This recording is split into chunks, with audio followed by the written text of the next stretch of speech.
சென்னை ராயப்பேட்டை அரசு மருத்துவமனை அருகே பீட்டர் சாலை மேம்பாலத்தின் கீழே வேகமாக சென்ற கார் ஒன்று சாலை தடுப்பில் மோதி தலைகீழாக கவிழ்ந்தது. விவரங்களை வழங்குகிறார் செய்தியாளர் யுவராஜ். வணக்கம். விபத்து குறித்தான விவரங்கள்.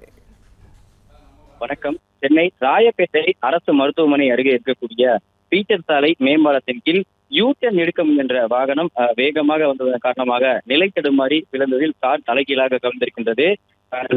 பீட்டர் சாலையின் மேம்பாலத்தின் அருகே யூட்டர்ன் எடுக்க முயன்ற போது கார் வேகமாக திரும்பியதன் காரணமாகவும் எதிரில் இருசக்கர வாகனம் வந்ததன் காரணமாகவும் பிரேக்கை அழுத்துவதற்கு பதிலாக வாகனத்தை வேகமாக இயக்கியதன் காரணமாக வாகனம் நிலைக்குழந்து கீழே தடுமாறி தலைகீழாக கவிழ்ந்ததாக தகவல் தெரிவிக்கப்படுகின்றது.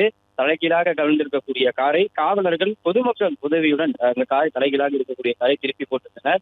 மேலும் அந்த பகுதியில் இருக்க போக்குவரத்து நெரிசலையும் சீர் செய்து வருகின்றனர். நல்வாய்ப்பாக இந்த விபத்தில் கார் ஓட்டியவருக்கும் அருகில் இருந்தவர்கள் யாருக்கும் எந்தவித விபத்துகளும் காயங்களும் ஏற்படவில்லை என்று தகவல் தெரிவிக்கப்பட்டிருக்கிறது.